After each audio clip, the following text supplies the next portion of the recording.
If you love to crochet motifs, but wish they would stop multiplying into piles that need sewing together later on, then Breakaway Crochet is for you. Some of you might be familiar with my Shamrock doily pattern, where the border is made up of these tiny little shamrock motifs. But some of you have asked how to work these little shamrocks as a solid piece and not as a border. So I'm going to show you how to do this by going through a practice swatch. I'm going to show you how to make this practice swatch, working from start to finish with one unbroken length of yarn. No stopping, cutting, or sewing. So before we start breaking the rules, let's get our bearings by reviewing the old-fashioned way of starting one of these little motifs. These days, it's popular to start these squares with a magic circle. And then make a few chains to count as the first double crochet of the round. But with Breakaway Crochet, we replace this whole opening sequence with one special stitch. For this particular little motif, that special stitch is called a floating double crochet. And if we look at this motif, we are just getting ready to start on this part right here. So what we're going to do is make a double crochet essentially here and the center ring all in one hit. Alright, so there are actually a couple different ways to make this floating double crochet stitch, but I'll start with the most efficient way first. Okay, so again, every little shamrock is going to begin with a floating double crochet, and to make a floating double crochet, start with a yarn over, and now make a floating ring. To make a floating ring, do another yarn over and pinch the yarn close to the hook. And you don't have to hold on for dear life, you're just holding it between your thumb and a finger. Continue with another yarn over, and you're going to grab in that yarn into what you're already pinching. So you've got 2 pinch loops near the hook. Finish the floating ring with another yarn over and pull through the 2 loops you're pinching. And these 2 little loops here are the floating ring, and that's what replaces the magic circle, and that's where we're going to work all our stitches into for this little shamrock. Okay, so that's the floating ring done. Let's finish up the double crochet part of this stitch by using the loops that are already on the hook. All you need to do here is yarn over, pull through 2, yarn over, pull through 2, and there is your floating double crochet. So if you are new to Breakaway Crochet, I recommend having some practice making this floating double crochet, and just keep going until you get fairly comfortable making one. But if you find after some practice that it's still kind of awkward, then stay tuned, because I have a couple of other ways of making this that might be easier for you. Alright, so let's continue with our actual motif. We've got our first floating double crochet. We continue with chain 3 and a slip stitch into the floating ring. Remember, that's those 2 little rings that we made just before. Okay, now we continue with chain 3, 2 double crochets into the floating ring,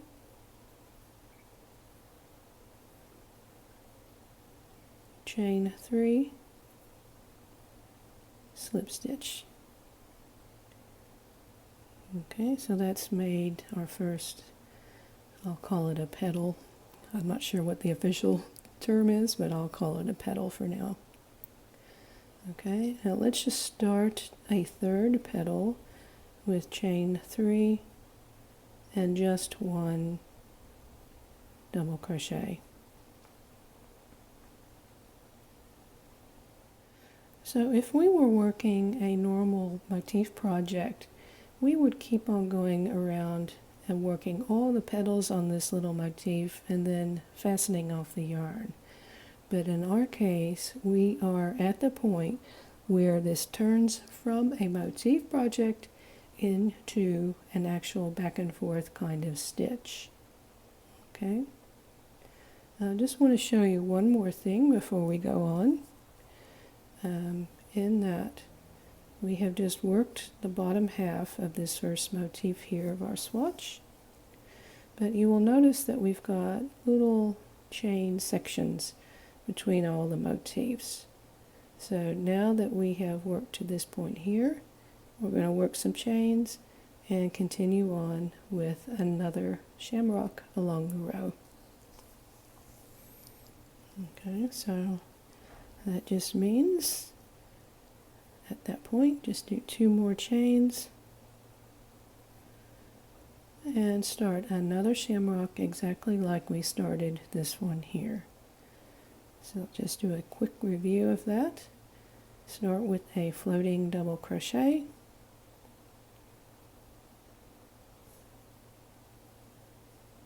chain 3, slip stitch into the floating ring,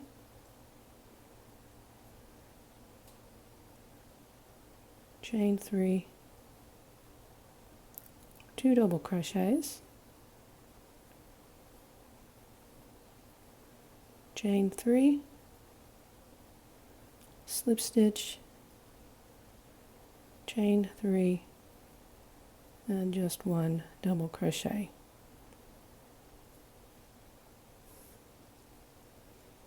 Alright, and don't forget we've got a little chain spacer kind of deal, so do the chain 2 and you'll start another little shamrock that sits along the next spot on the row, just like we did here.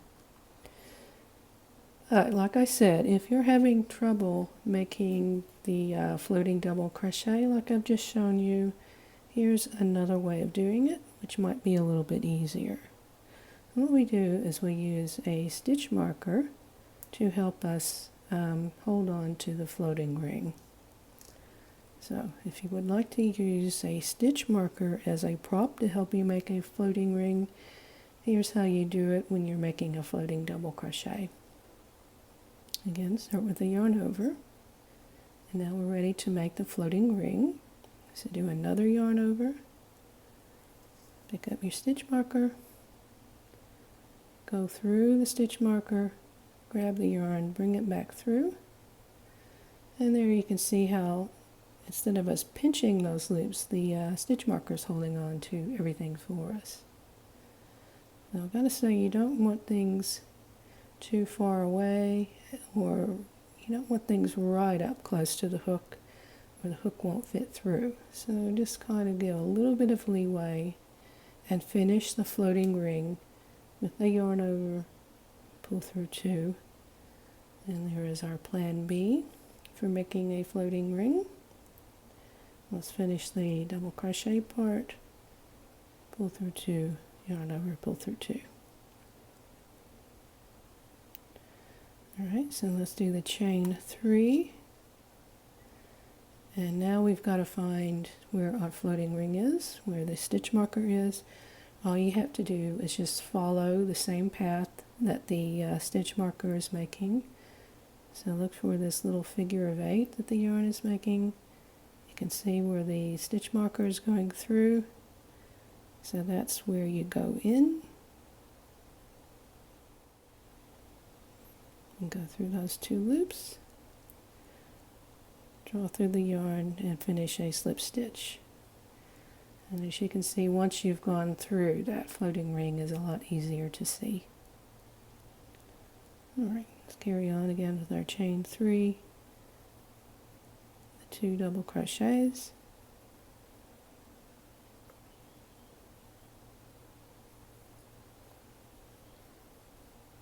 chain 3,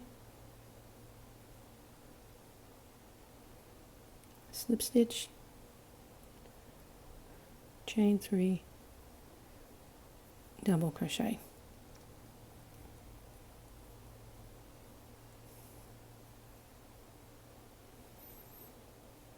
Okay, remember we got our little spacer, so do chain 2 before you start the next little shamrock. And now, as promised, here is yet another way of making a floating ring, and this time we're going to use a bit of scrap yarn in a contrasting color. So let's go through that now. To make a floating double crochet using a scrap of yarn, again, do a yarn over. Let's start the floating ring with another yarn over. Pick up the yarn and make a little loop. Go through the loop and pull through another loop. Yarn over, pull through 2 to finish the floating ring. Pull through 2 to finish the double crochet. Carry on with the chain 3, and again you want to follow the path that the yarn is making when you go through to make our slip stitch to that floating ring.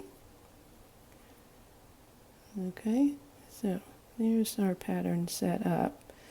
I'll just finish this little shamrock.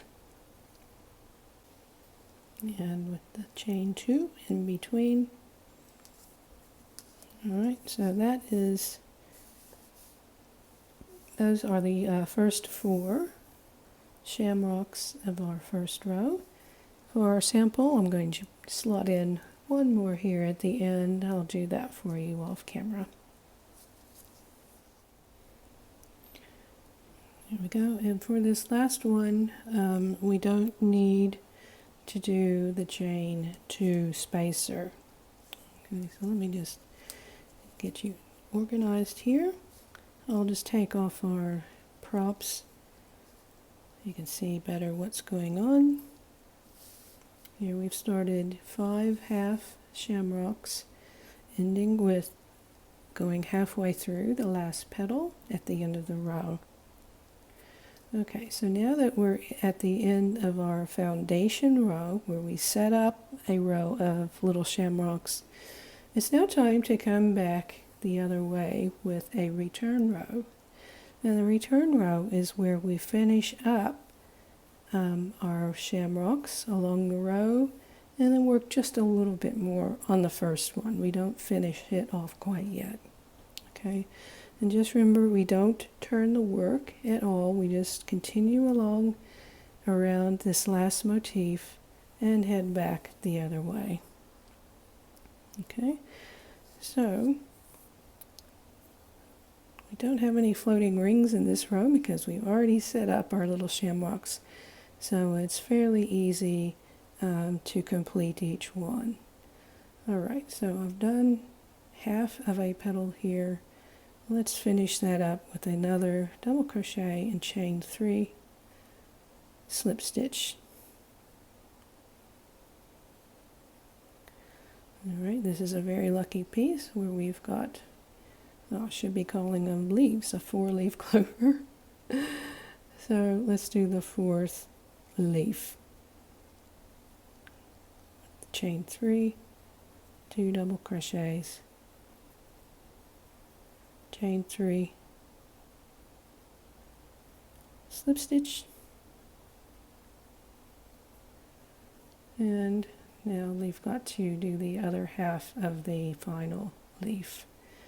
Let's come back up with the chain 3, double crochet. Now we're almost done with this little shamrock. What we need to do now is close it off, and we do that by slip stitching around the chain 2 and close to the top of this leaf here. So just take the hook around, do a slip stitch, and that's that little shamrock done at the end of the row. Alright, now for the little spacer that goes between the two shamrocks, we've got an extra bit here to do. Alright, so on this return row, as you're coming back, you need to do 4 chains, and then another slip stitch close to the top of the next leaf, around to that chain 2 we did before. So that makes kind of a little triangle. Alright, so just work back across the row, pretty much like I've just done. Another double crochet, chain 3, slip stitch, chain 3, double crochet twice, chain 3, slip stitch, chain 3, double crochet, and close this off again with a slip stitch around the chain 2, chain 4, slip stitch. Alright, so that is your pattern to keep going. You are going to work that pattern over the next 2 little motifs, and then I'll go ahead and work those 2 off camera and meet you back at this first one. Alright, so just doing the last chain 4 before the last little shamrock of the row. And after the chain 4, do the slip stitch, and on the last shamrock continue with 1 more double crochet, chain 3, slip stitch, and finish this for now with 3 more chains and just 1 double crochet. So that's how we're leaving that last shamrock of the row for now. Okay, so if you're checking your work, you should have these 4 shamrocks complete with all 4 of their little leaves and the little triangles between each one, and 2 complete leaves done on the first one and 2 half ones done. So now it's time to move upstairs and add a new row of shamrocks. But before we do that, I would like to come back to the swatch and just describe how the rows are going to be moving along as we work this piece. So just to get our bearings, what we have just done is we have worked this first row of shamrocks here with the first foundation row and the first return row, and we've ended up just here. Now as we move along, you see the next row of shamrocks, we only have 4. Alright, that's just how things happen in this arrangement. Since this only has 4, I'm calling this type of row a shorter row of shamrocks, and when it's time to go up to the next row, we come back to 5 shamrocks. It's longer, so I'm going to call these ones that have 5 shamrocks longer rows. Okay, so that is going to be kind of our sequence. We're going to start with a short foundation row, which will establish these shamrocks and the little spacers in between. We will have a short return row, which will finish these off. And then we swap to a long foundation row, which will establish a longer row of shamrocks, and a long return row, which finishes off the shamrocks in a long row. So that's the sequence that we will be going in. Short foundation, short return, long foundation, long return. That's your 4-step kind of process. So to help you kind of keep things straight, what I'm going to do is really make sure you understand what each row entails. All right, so I'm going to start next with this short foundation row again, where we're just going to establish the shamrocks and establish the little spacers in between. Okay, so like again, whenever we see instructions to do a short foundation row, this is what we do. First of all, we need to make sure after the last petal of the previous row we have chain 2 before we begin, and now we're going to start our first shamrock. Now here's something else, another sequence that will be useful to memorize from now on. So whenever you start a new shamrock, it will start in this way, which is a floating double crochet, chain 3, slip stitch, chain 3, double crochet. So that will be a good sequence to memorize. Every shamrock will start in that sequence. All right, and when you get to the end of the sequence, this is a point where you need to decide, or not decide, but find out what needs to happen with the tip of this petal. The tip of this petal is either going to be joined into a space, which I'm about to show you here,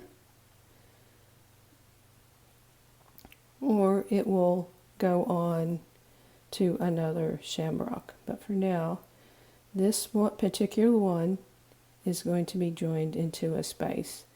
And we can kind of see, it's kind of obvious because that space is right there ready for us to join into.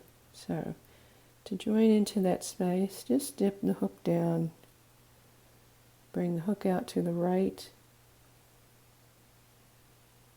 grab the yarn and slip stitch. So that's my method of doing a slip stitch. You might have another way, but for me that's looks the best and it goes a bit quicker. Okay, so now we come back to the shamrock and we need to finish this petal. It's another double crochet, chain 3, slip stitch, and we start the next leaf or petal with the chain 3, double crochet. Okay, so we've started the third leaf, and always on the third leaf it goes on to the chains that belong as a kind of the spacer above the next shamrock. Okay, so after that, the start of that third petal, do chain 2, find the top of the next shamrock, and I'm going into that stitch there and do a slip stitch. Chain 2, and that starts our little, it's going to be a little diamond shape that's going to happen between all the little shamrocks. And let's start the next shamrock. Remember that sequence? It begins with that floating double crochet, chain 3, slip stitch, chain 3, double crochet, and that's the point now where you have a look what needs to happen to this petal. Well, it needs to be joined into that space just down below.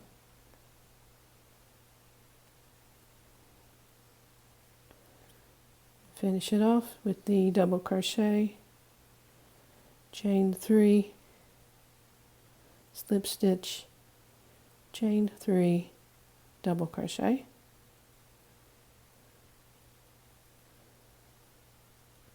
and let's break away to the chain spacer with the chain 2, slip stitch into the top of the next shamrock, chain 2. Alright, so that is your sequence to follow. You've got 2 more to put in, just like we've done here. Alright, and I suppose the key thing is, once you've done that first opening sequence, you've come to a joining point. Alright, join it in, and then work the other half of the shamrock, chain 2, slip stitch into the next shamrock, chain 2. Alright, and do that one more time to finish that last one here.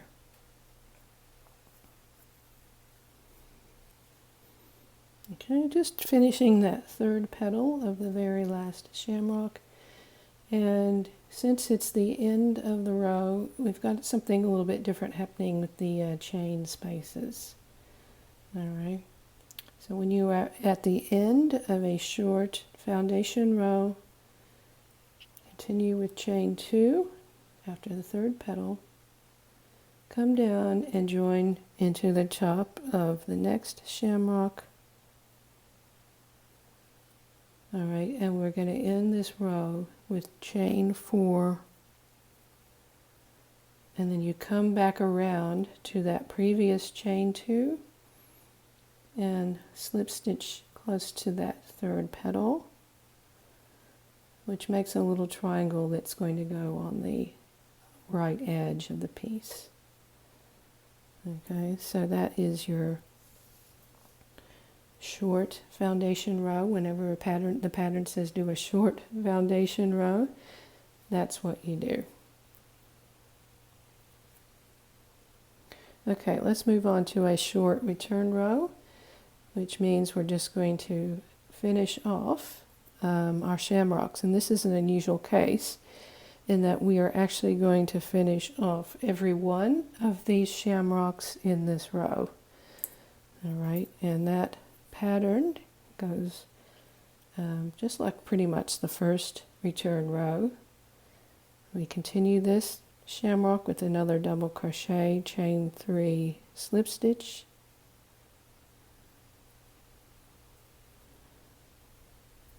three chains, 2 double crochet, chain 3, slip stitch, chain 3, double crochet. Alright, and let's close this shamrock off. Now don't get confused, that kind of looks like you've got 5 petals, but really you've got both halves of that shamrock. Alright, so we're going to join those 2 halves together again with a slip stitch around the next chain 2 that is close to the current petal or leaf, whatever. Okay, so that's closed that off. Let's do the chain spacing with chain 4. And we're going to skip over to the next chain 2 space and slip stitch close to the next petal.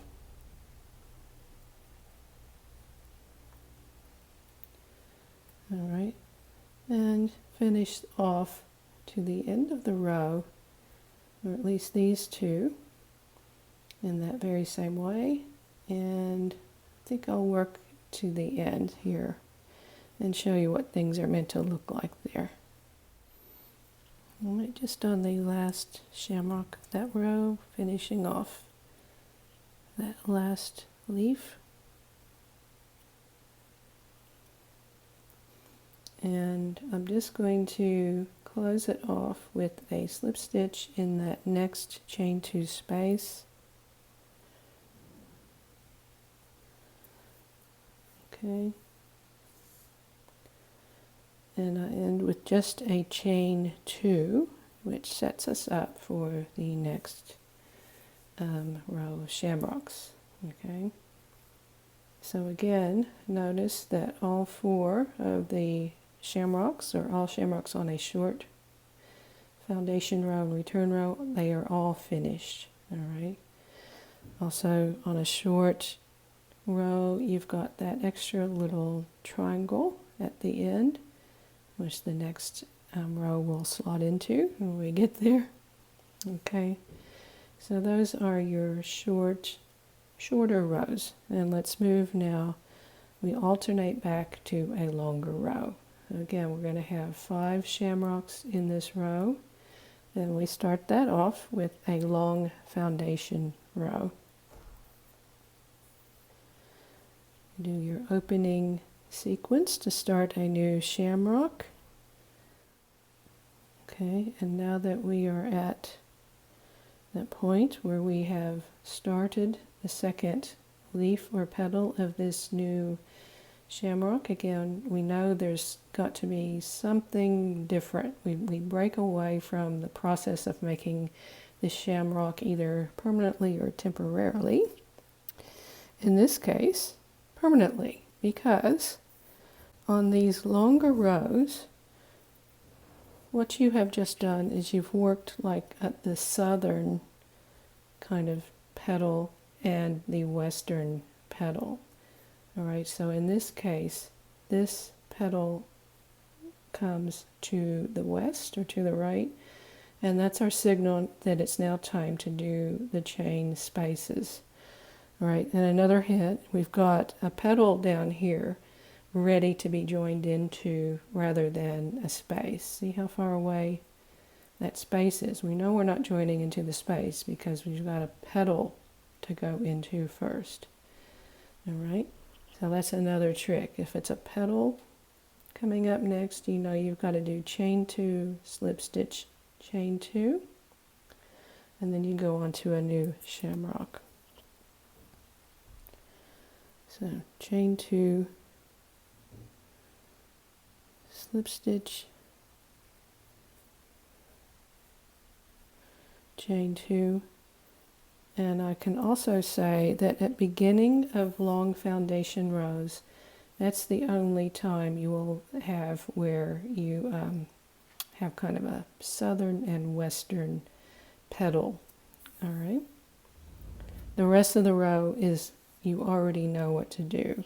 All right. So you just continue with a new shamrock and join that second petal into a space. Chain 2, slip stitch, chain 2. All right. And you already know how to do that. Work your way across.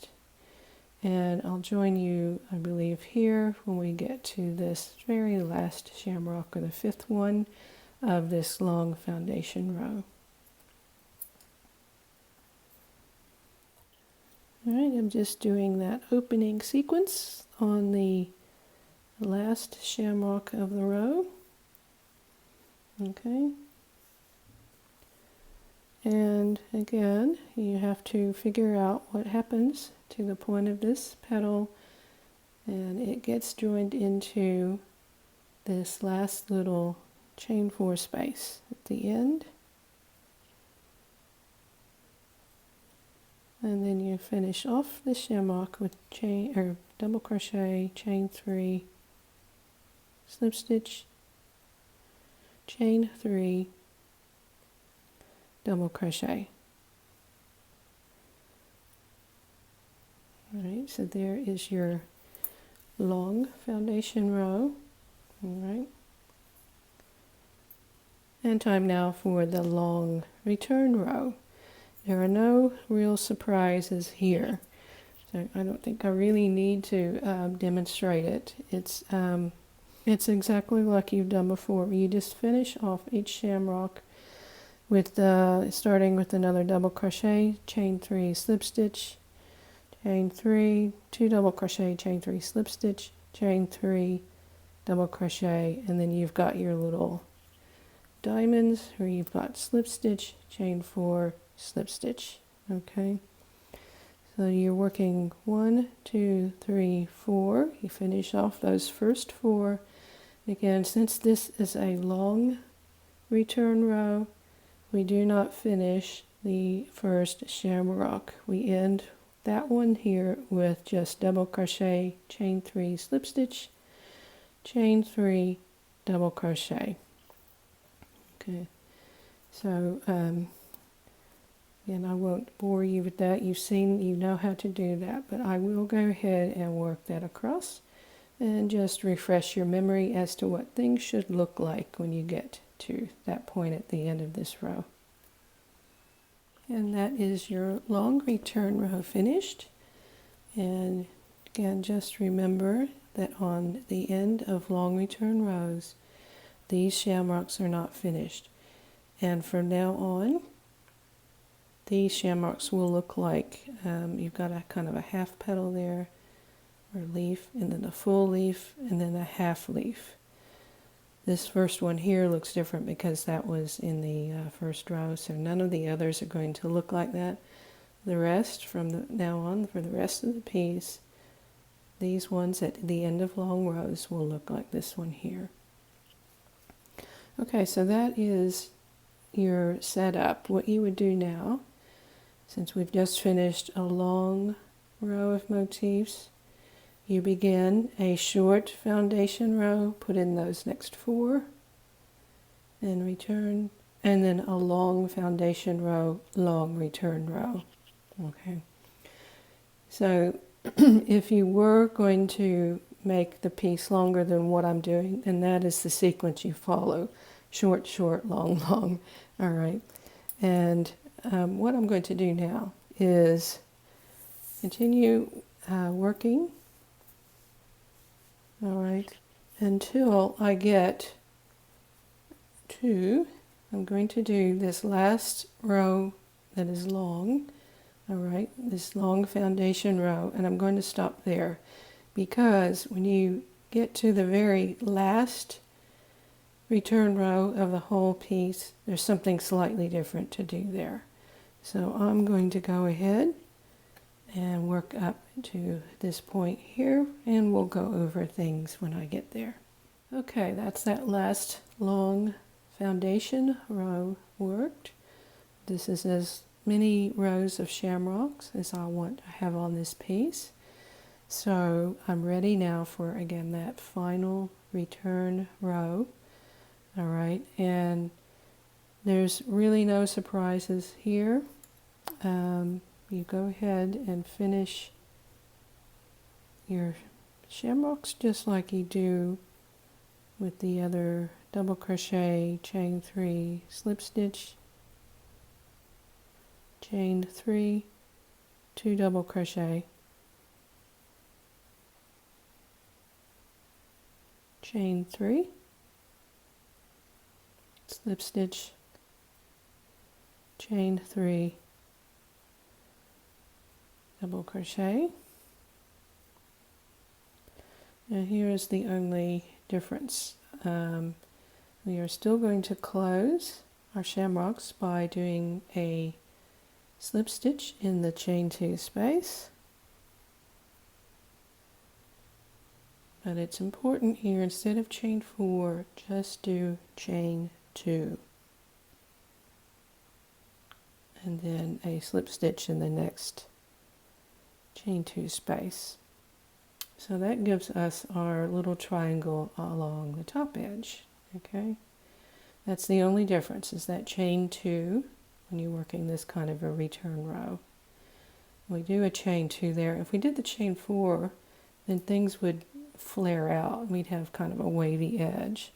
All right, so that's really the most important thing to remember on a last return row. So you just continue along, and again end with your DC, chain 3 slip stitch, chain 3 DC. Okay, I'll go ahead and slot that in for you. Okay, now that I'm at the end of that last return row, I thought I would just help you to kind of check your work, make sure everything is as it should be. Notice that on all your shorter rows, all of those little shamrocks are finished, but on these longer rows, these ones on this edge are not. Okay. As I said, this first one is unfinished in that particular way, but for the rest of the piece, you've got a half petal, full petal, half petal, chain 2, slip stitch, essentially chain 2, and then the next one. Okay, I know you didn't work it that way, that's just how it turned out. Okay, so that is our last job, is to finish those off. So if you just rotate the piece along, you will see that it essentially is, it just looks like you've just done a foundation row ready for essentially a return row, and it's also going to be like this last one we did. So when we get to the little chain the chain spacing parts, just do the slip stitch, chain 2, slip stitch. All right, so really, you can really suss this out. You can see what each shamrock lacks and fill that in. All right, do you see chain 3, slip stitch, so on. And then when you get to the last one, after the slip stitch, chain 2, slip stitch, we've got just these 2 petals to finish off with another double crochet, chain 3, slip stitch, chain 3, double crochet, and here we have our little thing that happens with breakaway projects, in that the last slip stitch of the whole project happens in the very first stitch of the whole project. So just slip stitch into the stitch that has the yarn tail to finish up, and there you have it. So I know this project is a little bit more complicated because the arrangements of the shamrocks are in an unusual pattern. So although it is fairly repetitive, hopefully you can just suss out whether you're on a long row or a short one, and just remember it's basically what happens on each edge that will be different. All right. So everything in the middle is pretty repetitive and easy to remember. I've got a couple of other exciting projects that use this pattern, so I hope you will subscribe and be notified of when those videos come out. But for now, thanks for watching, and I hope to see you again soon.